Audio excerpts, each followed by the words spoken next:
नमस्कार दोस्तों, सनातन गुप्त ज्ञान चैनल में आपका स्वागत है। पिछले वीडियो में हमने पतंजलि योग सूत्र के प्रथम भाग समाधि पाद के 1 से 13 तक सूत्र की व्याख्या हिंदी में जाना।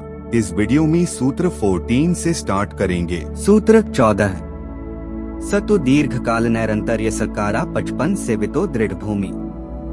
व्याख्या। इस सूत्र में वशीकार वैराग्य के बारे में स्पष्ट किया गया है कि भोगों का साधन इंद्रियां हैं। इंद्रियों ने जिनका भोग किया है उनसे हुए क्षणिक आनंद की अनुभूति से उस विषय को बार बार भोगने की तृष्णा पैदा होती है तथा इंद्रियों द्वारा भोगे गए विषयों के अलावा जिन विषयों के बारे में केवल मात्र सुना है कि वे आनंद देने वाले हैं, उनसे भी तृष्णा बढ़ जाती है। यह तृष्णा देखने पढ़ने से भी बढ़ती है, चाहे किसी ने उसका प्रत्यक्ष अनुभव न किया हो। योग साधना के द्वारा जब मन स्थिर हो जाता है तो इन सभी प्रकार के भोगों के प्रति जो तृष्णा है वह शांत हो जाती है। चित्त की इस प्रकार की स्थिति को वशीकार वैराग्य कहते हैं। इसी को अपर वैराग्य भी कहते हैं। इस अपर वैराग्य की स्थिति में साधक को स्वर्ग के सुख भोग की तृष्णा भी नहीं रहती। सूत्र 16 तत्परं पुरुष ख्यातेर गुण वैतृष्णयम्। व्याख्या पर्युक्त सूत्र में वर्णित वैराग्य सामान्य है, ऊपरी है। इसमें तृष्णा का अभाव तो हो जाता है किंतु चित्त की वृत्तियां जीवित रहती हैं, जिससे वह पुनः भोगों की ओर जा सकती है। इस सूत्र में वैराग्य की सर्वोच्च स्थिति को बताया गया है जिसमें आत्मज्ञान हो जाने पर प्रकृति के गुणों में भी तृष्णा का सर्वथा अभाव हो जाता है। वशीकार वैराग्य होने पर प्रकृति के गुणों का जो बीज विद्यमान था उसका भी आत्मज्ञान होने पर नाश हो जाता है। इसलिए तृष्णा के बीज के नष्ट हो जाने से फिर उसका पुनः उदय संभव नहीं है। इस प्रकार का वैराग्य परम वैराग्य है। इसे पर वैराग्य भी कहते हैं। इन दोनों सूत्रों से यह स्पष्ट होता है कि वैराग्य लिया नहीं जाता, वह घटित होता है। यह साधना नहीं बल्कि उपलब्धि है। यह ऊपर से ओढ़े गए मुखौटे जैसा नहीं है बल्कि भीतर हुए परिवर्तन का परिणाम है। ऊपर से चोला बदलकर वैराग्य ग्रहण करने वाले वैरागी नहीं हो सकते। भोगों की वासना का क्षय आत्मज्ञान के बिना नहीं हो सकता। जब तक परम सुख नहीं मिल जाता तब तक क्षुद्र एवं अनित्य सुख के प्रति वासना बनी ही रहती है। अतः यह परम वैराग्य की स्थिति नहीं है। संसार से चिढ़ना, उसे गाली देना वैराग्य के लक्षण नहीं है। संसार से दुखी होकर उससे भाग जाना, संसार में दुहक ही दुहक है ऐसा कहना, संसार से घृणा करना आदि भी वैराग्य नहीं है। यह रुग्ण मस्तिष्क की उपज है। अंगूर न मिलने पर उन्हें खट्टे कहने जैसा है। भोग के बाद आए हुए वैराग्य में कुछ सत्यता है किंतु आत्मज्ञान के बाद संसार के क्षुद्र सुख अपने आप छूट जाते हैं। यही सच्चा वैराग्य है। परमात्मा की प्राप्ति पर फिर भौतिक बंधन कैसे रह सकते हैं।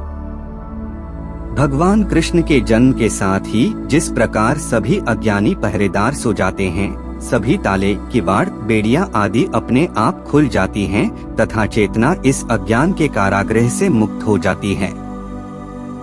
यही आध्यात्म का रहस्य है।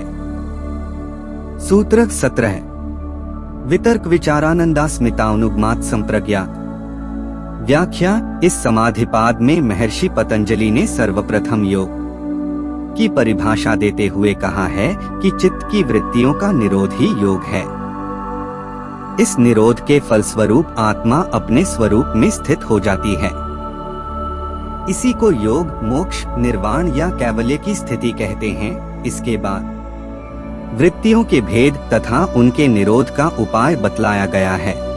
इस निरोध के फलस्वरूप साधक को समाधि लाभ होता है, जिसका वर्णन आगे के सूत्रों में किया गया है।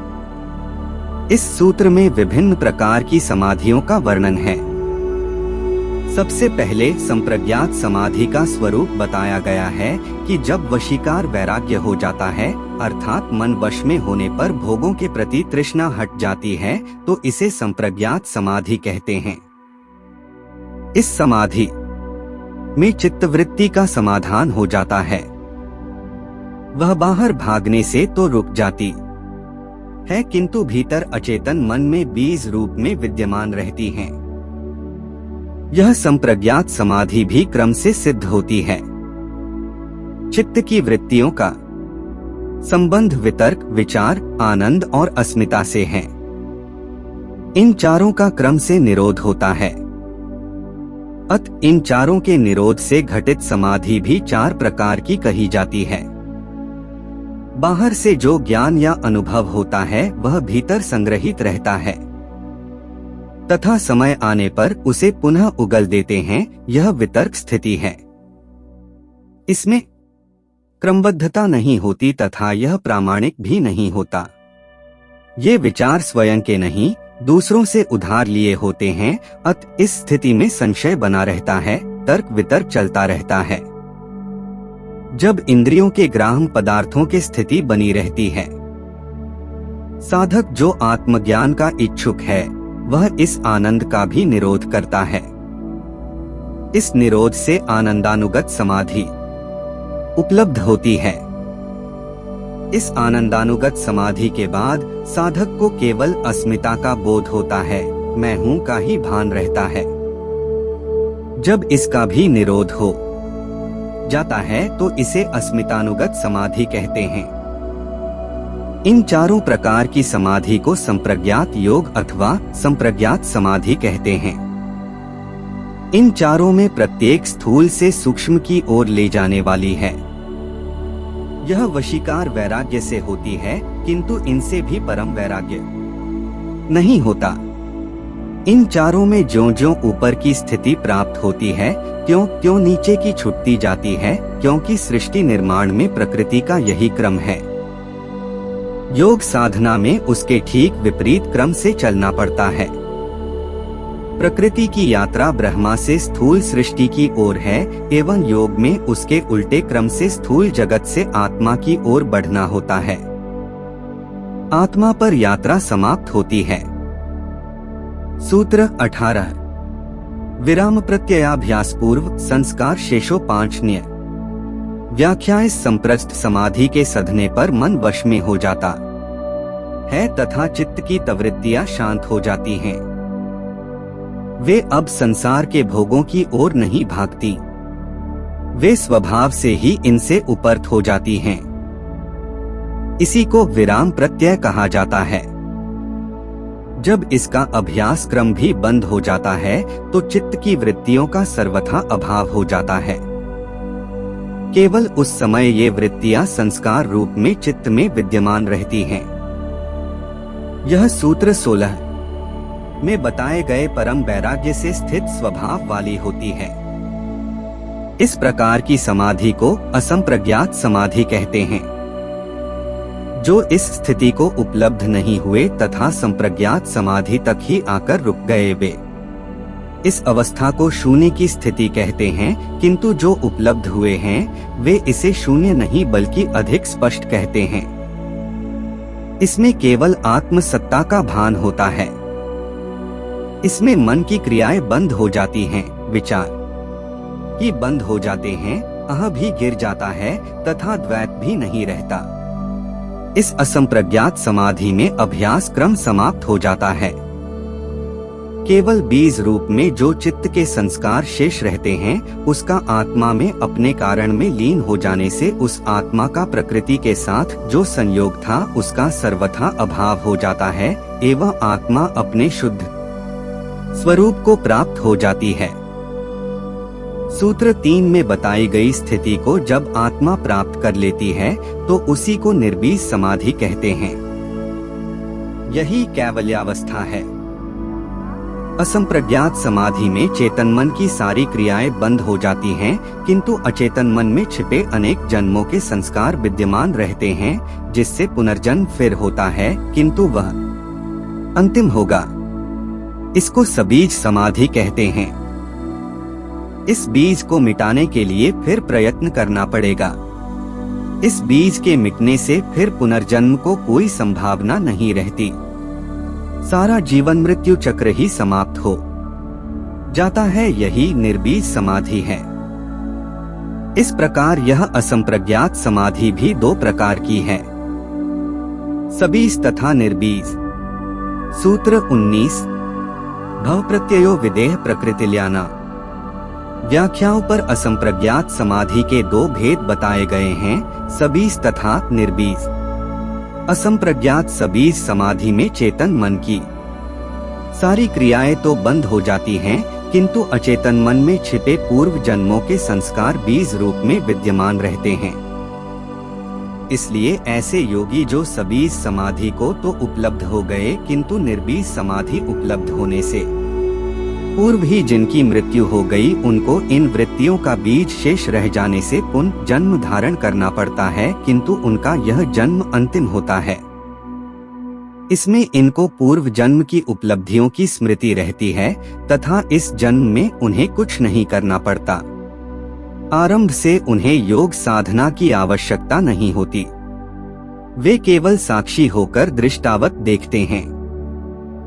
वे जीवन में कुछ भी घटे सब सहन करते हुए चलते हैं तथा प्रतिक्रिया करते ही नहीं। साक्षी बनकर अपने पूर्व जन्म के कर्मों का फल मानकर भोग लेते हैं। वे नए संस्कार निर्मित नहीं करते। इस साक्षी की अग्नि में वे इस बीज को भस्म कर देते हैं, जिससे वे निर्बीज समाधि को उपलब्ध हो जाते हैं। पूर्व जन्म में सबीज समाधि को उपलब्ध ऐसे योगी को विदेह कहते हैं। वे प्रकृति लय तक की स्थिति प्राप्त कर चुके होते हैं। केवल कैवल्य पद शेष रह जाता है, जिसे वे इस जन्म में पूरा करते हैं। उनका यह कैवल्य उपाय जन्य नहीं होने से इसको भव प्रत्यय कहते हैं, क्योंकि इस समाधि के लिए केवल मनुष्य जन्म लेना ही पर्याप्त है, साधन नहीं करना पड़ता। इसलिए वह निर्बीज समाधि भी दो प्रकार से सिद्ध होती है, भव प्रत्यय तथा उपाय प्रत्यय। जिन योगियों की भव प्रत्यय की स्थिति नहीं होती, उन्हें उपाय से ही इसे सिद्ध करना पड़ता है। श्रद्धावीर्य स्मृति समाधि प्रज्ञापूर्वक इतरेशा। व्याख्याओं पर युक्त सूत्र में भव प्रत्यय योग की स्थिति बताई गई है, किंतु भव प्रत्यय योगियों के अलावा अन्य योगी उपाय प्रत्यय से निर्बीज समाधि को उपलब्ध होते हैं। इन उपायों के क्रम में श्रद्धा परम आवश्यक है। बिना श्रद्धा के योग साधना असंभव है। भगवान कृष्ण ने भी गीता में कहा है, श्रद्धावान मनुष्य ही ज्ञान को प्राप्त होता है। गीता 4/39। दूसरा साधन वीर्य रक्षा है। वीर्य रक्षण से मन, इंद्रियां और शरीर सशक्त रहता है, जो योग साधन में परम आवश्यक है।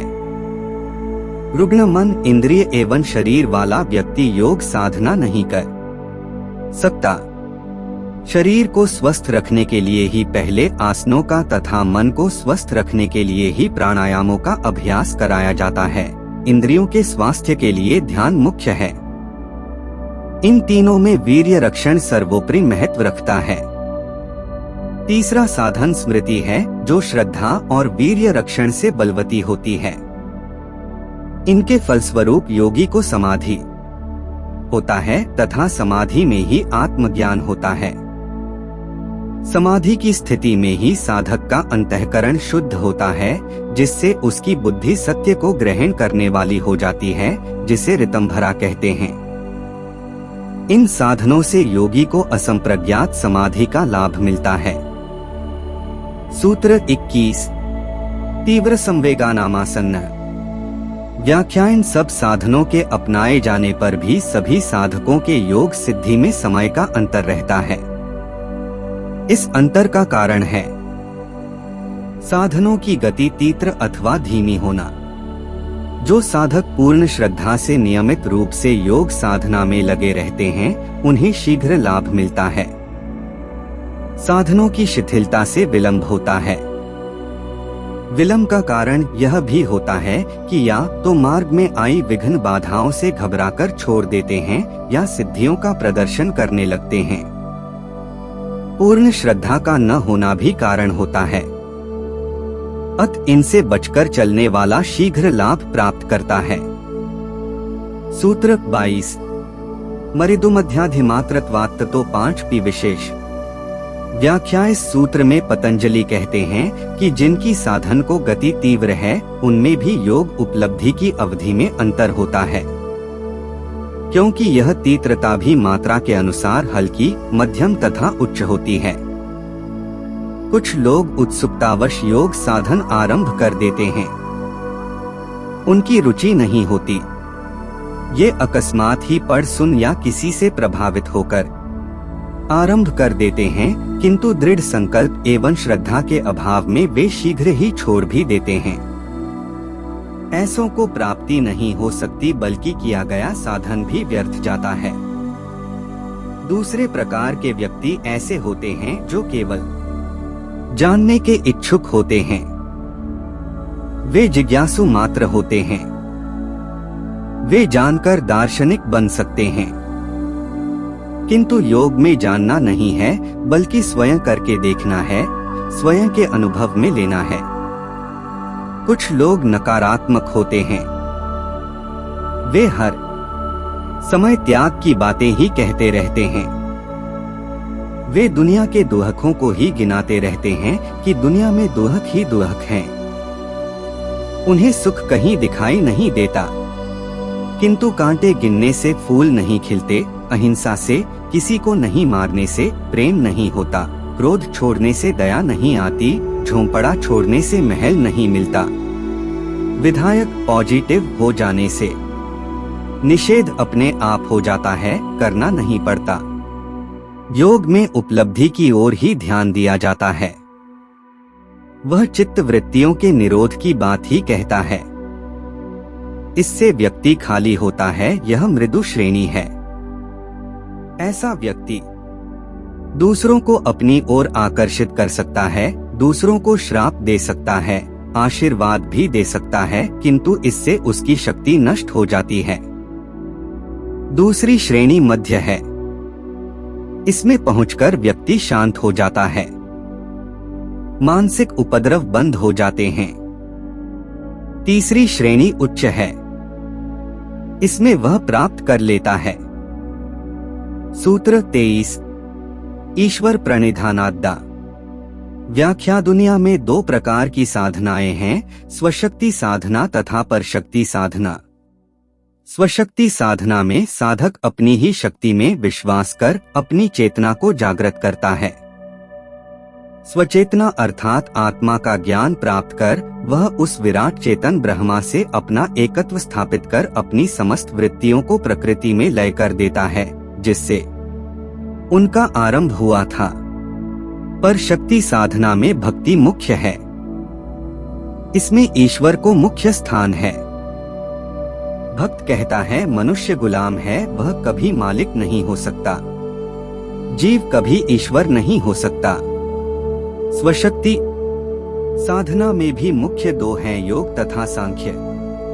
योग क्रिया द्वारा अपनी स्वचेतना का ज्ञान करता है तथा सांख्य क्रिया मात्र बंधन मानता है।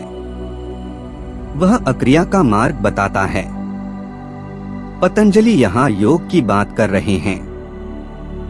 मार्ग और भी हैं जिनसे पहुंचा जा सकता है, किंतु यदि कोई योग मार्ग पर ही चलना चाहे तो पतंजलि योग दर्शन पूर्ण विज्ञान है। इसके नियमों एवं विधियों का पालन कर वह पहुंच सकता है। यह मार्ग निरापद है। योगी के लिए आत्मा से भिन्न कोई ईश्वर नहीं है तथा इसे वह चित्त वृत्तियों के निरोध द्वारा जान सकता है। उस आत्मा पुरुष को जान लेना तथा उसमें अपनी अस्मिता को लय कर देना ही मोक्ष या कैवल्य है, जो जीव की सर्वोपरि स्थिति है। प्रत्येक व्यक्ति के भीतर जो छिपी चेतना है वह ईश्वर ही है, इसलिए अपनी चेतना के ज्ञान से हर व्यक्ति ईश्वर है तथा प्रकृति के संयोग के कारण वह जीव कहलाता है। सांख्य भी पुरुष एवं प्रकृति को ही मानता है। जीव ही अंत में उस गुप्त चेतना को प्राप्त कर ईश्वर हो जाता है, अर्थात मनुष्य का पूर्ण रूप से मिलाप ही ईश्वरत्व है। इसलिए योगी ही अंत में अहं ब्रह्मास्मि कहता है। भक्त ऐसा नहीं कह सकते क्योंकि वे ईश्वर को जीव से भिन्न मानते हैं। किंतु पतंजलि योग साधना में भी ईश्वर शरणागति को महत्वपूर्ण मानते हैं। इन्होंने सूत्र 23 से 29 तक ईश्वर शरणागति, उसका स्वरूप आदि का वर्णन करते हुए बताया है कि इसका प्रयोग करने पर शीघ्र समाधि लाभ प्राप्त होता है। पतंजलि की दृष्टि में ईश्वर भी एक साधन है। शंकराचार्य ने भी ईश्वर को माया कहा है। यह अंतिम नहीं है। इस सूत्र में कहा गया है कि अन्य साधनों से साधक संप्रज्ञात समाधि तक तो जा सकता है, किंतु असंप्रज्ञात समाधि में पहुंचने के लिए प्रयत्न का नहीं आते। वहां सभी क्रियाएं छूट जाती हैं। साधक साधन विहीन हो जाता है कि अब क्या करें। यहां आकर उसके रुक जाने की संभावना अधिक बढ़ जाती है। यही मार्गदर्शन के लिए गुरु की आवश्यकता होती है। इससे आगे का मार्ग अक्रिया का है। पूर्ण श्रद्धा की यही आवश्यकता होती है, वरना वह भटक सकता है। यहाँ योग विधियां समाप्त हो जाती हैं तथा सांख्य की विधि आवश्यक होती है। इस स्थिति में साधक को केवल दृष्टा या साक्षी बन जाना होता है। इस समय ईश्वर भक्ति अर्थात ईश्वर शरणागति से शीघ्र ही निर्बीज समाधि की सिद्धि होती है। अंत में जो अस्मिता शेष रह जाती है, जिससे साधक उस आत्मा से भिन्नता का अनुभव करता है। अह के त्याग से यह भिन्नता समाप्त होकर आत्मा के साथ एक रूप हो जाता है। यहाँ द्वैत समाप्त होकर उसे अद्वैत की स्थिति का अनुभव होता है। जो साधक संप्रज्ञात समाधि में ही रुक जाते हैं, उन्हें इस अद्वैत की अनुभूति नहीं होती। ऐसे ही लोग ईश्वर एवं जीव को भिन्न भिन्न मानते हैं। इसीलिए इस अपित की स्थिति अथवा पूर्ण लय की स्थिति में पहुंचने के लिए पतंजलि ने ईश्वर प्रणिधान का महत्व बताया है। यहाँ पहुंचकर ईश्वर के प्रति समर्पण से यह निर्बीज समाधि शीघ्र ही सिद्ध होती है। जो समर्पित नहीं हो सकते, उनका अहंकार जीवित रहता है, जिससे वे ईश्वर एवं आत्मा की भिन्नता का ही अनुभव करते हैं। यही उनकी सबसे बड़ी बाधा है। ऐसे व्यक्ति योग भ्रष्ट कहलाते हैं। उनका पुनर्जन्म फिर होता है। भक्ति में आरंभ से ही समर्पण हो जाता है, जिससे यह अंतिम बाधा नहीं रहती। गीता में इसे विस्तार से समझाया गया है। भक्ति के अंतर्गत 5 प्रकार की मुक्ति बताई है। सालोक्य, साधष्टि, सामीप्य, सारूप्य तथा सायुज्य। इसमें अंतिम सायुज्य मुक्ति यही अवस्था है